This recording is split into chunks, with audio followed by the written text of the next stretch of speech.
বলেন না রে ভাই, কারণ করেছি নিজের ইচ্ছাই করি নাই, শয়তানে তোলা দিছে তাই তো গুনাহ করছি। যা হওয়ার হয়ে গিয়েছে, কাউকে কিচ্ছু বলার দরকার নাই। এই মুহূর্তে আপনি কি করেছেন আপনি জানেন। মনে মনে আল্লাহর কাছে বলেন, আল্লাহ যা করছি ভুল করছি, তুমি দয়াবান মাফ করে দাও। দেখবেন রব আপনাকে মাফও করে দিবে, আপনার জীবন সহজও করে দিবে। সুবহানাল্লাহ। দ্বিতীয় নম্বর কথাগুলো মনে থাকবে ইনশাআল্লাহ। জোরে বলেন না, আরেকটু জোরে বলি। যতই অভাবে পড়েন, আল্লাহর ওয়াস্তে সুদে লাগেন না। অভাব যতই মারাত্মক হোক, ভুলেও সুদে লাগেন না। আমি আপনাকে বলি, করতে ফেলে আল্লাহ আমাদেরকে পরীক্ষা করে, আবার আল্লাহ নিজেই আমাদেরকে গর্ত থেকে তুলে। মাঝখানে তুলতে কয়দিন সময় লাগে? এই 4 দিন যদি ধৈর্য ধরতে পারেন, আল্লাহ আপনাকে আবার গর্ত থেকে তুলে দিবেন। আমরা বোকামি করি কোথায় জানেন? একদিনে, 1.5 দিনে, 2 দিন অস্থির হয়ে যায়। হায় হায় কি করব কি করব, ফাঁসের জন্য একটা কান ভরা দেয়, সুদে লাগ সুদে লাগ। ওই সুদে লাগার সাথে সাথে ওই 4 দিন পরে তোলার রাস্তাটা আল্লাহ বন্ধ করে দেয়। ওই যে পড়ছেন, আর ওটার কোনো সুযোগ। যারা সুদ খায় তাদের ঘরে শান্তি আছে দেখেন না। সবচেয়ে বড় কথা বলি, ইটের বউ ইটের দাম না দেয়। বউয়ে যদি জামাইরে 2 পয়সার দাম না দেয়, জামাই বা দাম মান গিয়া মাতের আরো জোর হন। আবার বলছেন আল্লাহ গোস্ব হইতে লাগবে, তাই বুঝি লো ভাই। মাঝে গোস্ব হইলে অগু গাইল দিলে তো অগু মরম করে বিয়েন দি বাস্তব কথা।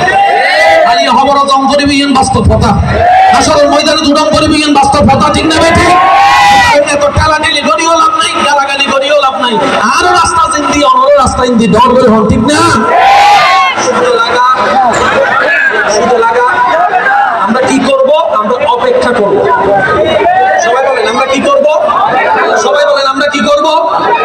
এবার আপনাদের মাসিক ইনকাম কত? 20, 30, 40 হাজার। কিন্তু একটা মসজিদের মুয়াজ্জিনের বেতন 5-6 হাজারের বেশি। কিন্তু একজন মুয়াজ্জিন সুদে লাগছে দেখেন। একজন মুয়াজ্জিন যিনি মসজিদ পরিষ্কার করে, ওনার বেতন তো আরো কম।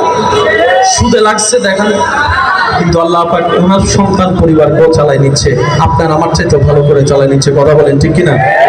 ভাইয়া প্লিজ ওনাদেরকে একটু যাওয়ার রাস্তা করে দেন। জি জি, একটু রাস্তা করে দেন। হ্যাঁ, একটু রাস্তা করে দেন, কারণ বারবার ডিস্টার্ব হচ্ছে তো। আল্লাহুম্মা সাল্লি আলা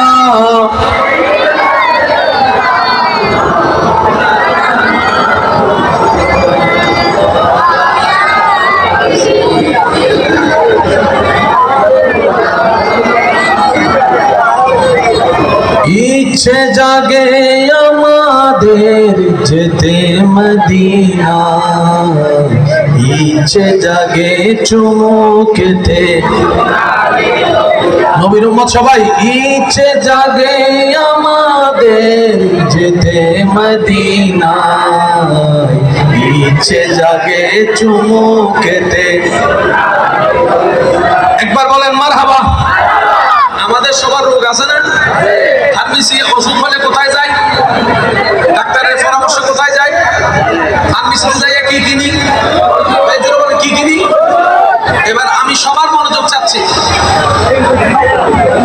যেই রোগ হয়েছে আপনার, ওইটার জন্য যে ওষুধটা খাচ্ছেন কোথায়?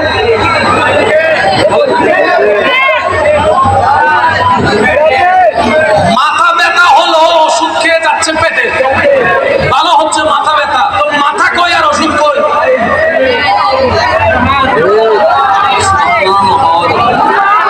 পা ব্যথার জন্য ওষুধ খাচ্ছেন, ওষুধ যাচ্ছে কোথায়? কিন্তু ভালো হচ্ছে পা ব্যথা। অনেক সময় বড় বড় ডাক্তারের ওষুধে কাজ হয় না, এলাকার ফার্মেসির একটা ওষুধ খাইয়ে কাজ হয়ে গেছে। আরেকটু জোরে বলেন আছে না নাই? আর যারা ফার্মেসি চালায় ওনারা একটা ছোটখাটো ডাক্তার, প্রতিদিন ওষুধ দিতে দিতে ওষুধ দেখলেন না মুখ কিসে কিসে ভাইয়া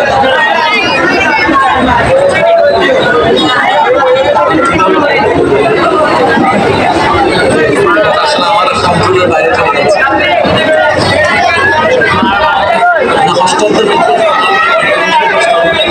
नूर वाला आया है, नूर लेकर आया है, सारे आलम में ये देखो कैसा नूर है अस्सलातु अलैका या रसूल अल्लाह अस्सलातु वस्सलामु अलैका या হয় নাই আরো জোরে জোরে अस्सलातु वस्सलाम